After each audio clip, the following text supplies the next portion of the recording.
Approve হলে আপনারা কোন ধরনের মেসেজ পাবেন, সেখানে কি লেখা থাকে সেটা আজকে আপনাদেরকে দেখাবো।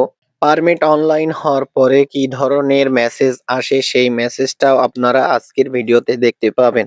পারমিট আসার পরে কত দিনে নির্ধারিত সময়ের ভিতরে অ্যাপ্রুভ অনলাইন হচ্ছে, কোন মাসের ভিসাগুলো বর্তমানে পাচ্ছেন, কোন মাসের পারমিটগুলো অ্যাপ্রুভ হচ্ছে, এই বিষয় নিয়ে আজকে একটা ব্যতিক্রম ভিডিও বানাতে চলেছি। ভিডিওটা আশা করি সবাই দেখবেন। আসসালামু আলাইকুম। আশা করি যে যার অবস্থানে আছেন নিজের চাহিদাকে কমান, অবশ্যই ভালো থাকবেন। ফেব্রুয়ারির শুরু থেকে কিন্তু সার্বিয়ার সেপ্টেম্বর মাসের ভিসাগুলো দেওয়া শুরু করেছে এবং আরো একটি সুখবর হলো, বর্তমানে যাদের পারমিটগুলো অ্যাপ্রুভ হচ্ছে সেটা হলো যাদের অক্টোবর মাসে আপনার পারমিটগুলো অনলাইন করা হয়েছিল, শুধু তাদের পারমিটগুলো কিন্তু অ্যাপ্রুভাল হচ্ছে এবং ধারাবাহিকভাবে অক্টোবরের পরে নভেম্বরে যাদের হয়েছে, ডিসেম্বরে হয়েছে, সবারই এরকম ভাবেই কিন্তু অ্যাপ্রুভ হবে এবং ভিসাগুলো সেপ্টেম্বর, তারপরে অক্টোবর, ফেব্রুয়ারি 15 তারিখের পর থেকে আশা করি অক্টোবরের ভিসাগুলো লাগবে। আমি যতদূর জেনেছি যাদের অ্যাপ্রুভ হয়েছে অক্টোবরের ভিসাগুলো ফেব্রুয়ারি 15 তারিখের পর থেকে কিন্তু বের হবে। আর পাশাপাশি সার্বিয়ার কিছু পরিবর্তনও আসছে। পরিবর্তনগুলো আপনারা দেখেছেন কিনা জানি না। এটা দেখবেন যে আপনার খবরের মাধ্যমেও কিন্তু জানিয়েছে বাংলাদেশ দূতাবাস থেকে একটি নিউজ, সেখানে যে জিনিসটা তারা নতুন করে আবারও চুক্তিবদ্ধ হওয়ার চেষ্টা করছে সেটা হলো আপনাদের পারমিট গুলো 2 মাসের ভিতরে ইস্যু হবে এবং যারা সার্বিয়াতে যাবেন পাশাপাশি 2 মাসের ভিতরে তারা টিআরসি পাবেন যতদূর সম্ভব বাংলাদেশ দূতাবাস থেকে জানা গিয়েছে। পাশাপাশি নর্থ মেসিডোনিয়া নিয়েও তারা কিন্তু একটা আলাপ আলোচনায় এসেছে এবং খুব শীঘ্রই সেটাও কিন্তু পাস হতে চলেছে। আপনাদের জন্য যারা আসছেন খুবই ভালো হবে আমি মনে করি। সার্বিয়া, নর্থ মেসিডোনিয়া, যেহেতু সার্বিয়ারও পরিবর্তন কিন্তু আসা শুরু হয়েছে। এবার আসুন যাদের অ্যাপ্রুভাল হয়েছে, নির্ধারিত অ্যাপ্রুভালের কি এসএমএস আসে, সেই মেসেজগুলো দেয়। আপনারা অনেকে আমার কাছে দেখতে চান এবং বলেন কি ধরনের মেসেজ আসবে, কিভাবে বুঝবো। আসলে দেখুন, যে জিমেইলটা দেওয়া থাকে এজেন্সির, সেই জিমেইলেই মূলত এই মেসেজটা আসে। আসার পরে আপনার কাগজপাতিগুলো কিন্তু এম্বাসিতে সাবমিট করতে হয়, ফাইলগুলো। তাহলে আপনারা বুঝুন যে আপনাকে নির্ধারিত অ্যাপ্রুভালের জন্য বসে থাকতে হবে। তবে অ্যাপ্রুভাল হলে 100% ভিসা হয়। আর বর্তমানে যে সমস্যাটা ছিল, অ্যাপ্রুভাল হওয়ার পরে ভিসাটা খুব দ্রুত হচ্ছে এবং 1 মাসের ভিতরেই কিন্তু ভিসা হচ্ছে। এম্বাসির কাজগুলো আগের ছাড়া আরো একটু দ্রুত করছে তারা, এই কারণেই কিন্তু এটা হচ্ছে।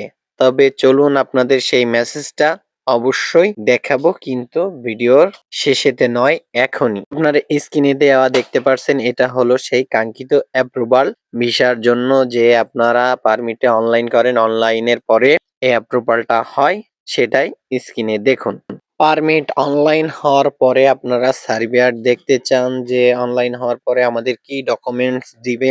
আসলে সেখানে আপনাকে কি ডকুমেন্টস দিবে সেই জিনিসটা আমি স্ক্রিনে দিয়ে দিয়েছি, আপনারা দেখে নেবেন। দেখুন, অনলাইন হওয়ার পরেই যে আপনি ভিসাটি পাবেন এমন কিন্তু না। ভিসা পেতে আপনার কাঙ্ক্ষিত একটা সময় লাগবে, কারণ এই পারমিটটি আপনার অনলাইন হবে। অনলাইন হওয়ার পরে অ্যাপ্রুভাল হওয়ার পরেই কিন্তু এম্বাসি থেকে আপনার সেই কাঙ্ক্ষিত ভিসাটি হবে। আর বর্তমানে সার্বিয়াতে আগের ছাড়া ভিসার রেশিও 20% বাড়ছে। বর্তমানে 50-55% ভিসা হচ্ছে, অ্যাপ্রুভালও খুব তাড়াতাড়ি হচ্ছে।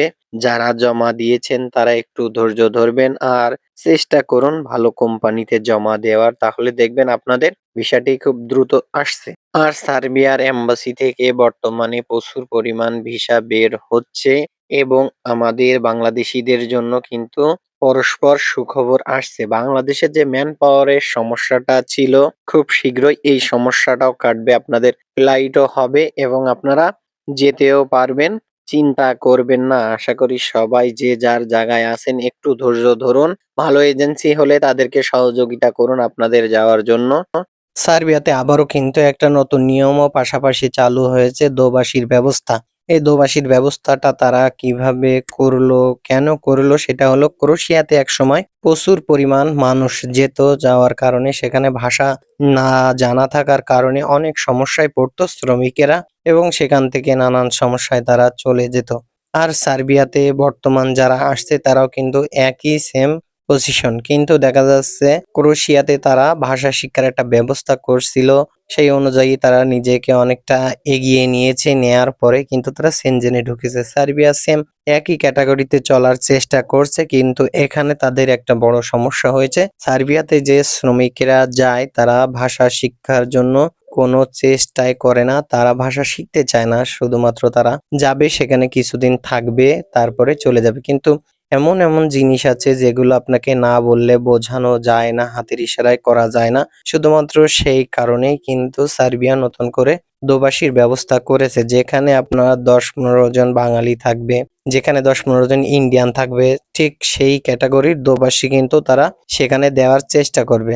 যদি বলেন যে এটা কিভাবে সম্ভব, এটার একটা সিস্টেমও তারা বের করেছে। যারা 1 বছর 2 বছর আগে গিয়েছে সার্বিয়াতে, যারা ইন্ডিয়ান বা বাংলাদেশি যারা ভাষা জানে, তাদেরকে যে প্রজেক্টে কাজ করা হয় সেই প্রজেক্টটা কিন্তু অনেক বড় হয়, হওয়ার কারণেই কিন্তু তারা বাইরে থেকে ওয়ার্কার নেয়, এবং এই ওয়ার্কারদের বোঝানোর জন্যই কিন্তু এই সিস্টেমটা করা হয়েছে।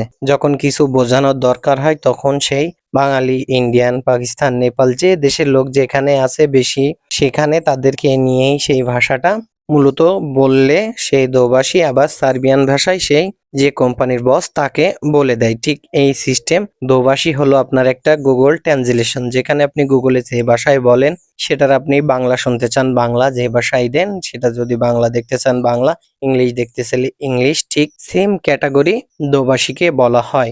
সুন্দর একটি সিস্টেম করেছে বর্তমানে, যারা যাবেন তাদের জন্য কিন্তু এটা একটা বড় সুখবর। আর বর্তমানে আমি বলেছি ভিডিওতে, সার্বিয়ার ভিসা জটিলতা কিন্তু অনেকটাই কমে এসেছে। আর বর্তমানে যারা ফুড পেকার কাজের ফাইলগুলো জমা দিয়েছিলেন, অর্থাৎ ফল বাছাইকারী হিসাবে যাদের আপনার পারমিটগুলো অনলাইন হয়েছিল, তাদের পারমিটগুলো কিন্তু অ্যাপ্রুভ হচ্ছে। যে যেখানে জমা দিয়েছেন তাদের এজেন্সিকে বলুন, এখানে ছোট্ট একটি সিস্টেম তৈরি হয়েছে, যার কারণে কিন্তু ফাইলগুলো অ্যাপ্রুভ হচ্ছে। আপনারা আপনাদের যে দালাল বা এজেন্সি তাদেরকে চাপ দিন, দিলে অবশ্যই আশা করি আপনাদের ফাইলগুলো অ্যাপ্রুভ হয়ে যাবে। আর বিশেষ করে নতুন যারা জমা দিয়েছেন, তাদের অনলাইন করেছেন, তাদেরগুলো কিন্তু খুব দ্রুত অ্যাপ্রুভ হচ্ছে। তাই সবাই চেষ্টা করি যার যার এজেন্সি দালালের সাথে যোগাযোগ করার। এবং বর্তমানে যারা সার্বিয়াতে আসবেন তারা কিন্তু 8.5 লাখ টাকা দিয়েও সার্বিয়াতে আসছেন। আমি আপনাদের রিকমেন্ড করব এত টাকা দিয়ে সার্বিয়ায় আসবেন না। পাশের দেশ নর্থ ম্যাসেডোনিয়াতে যান, সেম বেতন সার্বিয়ার থেকে। আমি আশা করি নর্থ ম্যাসেডোনিয়ায়ও ভালো কিছু করতে পারবেন, এবং সেখানে কিন্তু বিশেষ কিছু সুবিধা পাচ্ছেন। সার্বিয়াতে কিন্তু ইলেকট্রনিক সিস্টেমগুলো চালু করা হচ্ছে, যার কারণে কিন্তু আমরা যে কোনো জিনিস অ্যাপ্রুভ থেকে শুরু করে আপনার টিআরসি থেকে শুরু করে সব সুবিধা কিন্তু এই ইলেকট্রনিক সুবিধার মধ্যে পাবো। এবং আপনারা যারা যেতে চাচ্ছেন, আগ্রহী, যেতে পারেন, তবে আমি রিকমেন্ড করব নর্থ ম্যাসেডোনিয়াতেও যান। নর্থ ম্যাসেডোনিয়াতেও ভালো কিছু করতে পারবেন। বাংলাদেশের দূতাবাসের সাথে কিন্তু নর্থ ম্যাসেডোনিয়ারও চুক্তি হয়েছে। আমি ভিডিওতে বলেছি, আপনাদেরকে আবারও বললাম যে আপনারা চেষ্টা করুন যে সেখানে যাওয়ার, অবশ্যই ভালো কিছু হবে। আর ভালো এজেন্সি ছাড়া টাকা জমা দিবেন না। আর বর্তমানে কিন্তু 7.5 লাখ টাকা হলেই সর্বোচ্চ আপনারা সার্বিয়ায় যেতে পারছেন। যে গ্রুপগুলো বেশি টাকা চাচ্ছে দিবেন না, কারণ 7 লাখ ছিল, এখনো সেই 7 লাখেই কিন্তু বহল আছে, 7 লাখ টাকায় যাওয়া যাচ্ছে। কিন্তু কিছু দালাল এজেন্সি তারা কিন্তু এই টাকাটা বাড়িয়েছে, কিন্তু মূল যে রিক্রুটিং এজেন্সি গুলো তাদের খরচটা কিন্তু এই লিমিটের ভিতরেই আছে। তাই আপনারা চেষ্টা করুন সেই টাকার ভিতরেই যেতে, কারণ সেখানে আহামরি কিন্তু বেতন পাবেন না। গড় বেতন যেটা আপনি পাবেন 65 থেকে 70 হাজার টাকা। আপনার কিছু খরচ সেখানে থাকবে, খাওয়া থাকা কোম্পানি দিলেও আপনি দেখা যাচ্ছে 60 হাজার টাকা মতো বাড়িতে পাঠাতে পারবেন। 60 না 50 হাজার টাকা ধরুন পাঠাতে পারবেন। এবার ভাবুন আপনার কত টাকা দিয়ে গেলে আপনি ওঠাতে পারবেন। আর বর্তমানে যে ইউরোপে সেনজেনভুক্ত দেশে পাড়ি দিবেন বর্তমান, তাদের কিন্তু নিয়মকানুন এত কড়া যেটা ভাবাই যাচ্ছে না। তাই যে যার জায়গায় আছেন চেষ্টা করুন ভালো কিছু করার, খারাপ সব কিছু থেকে বেরিয়ে আসার। আজকের ভিডিওটা আমি আর বেশি বড় করব না, এবং যারা বিএমইটি করতে পারছেন না, টিটিসি সেন্টার থেকে ট্রেনিং এর পরে আপনারা 3 দিন পরেই কিন্তু আপনাদের রেজাল্টটা জানতে পারবেন। এবং আপনাদের এই ছিল আমার কাছে তথ্য। আবারও নতুন তথ্য নিয়ে আসবো নতুন ভিডিওতে।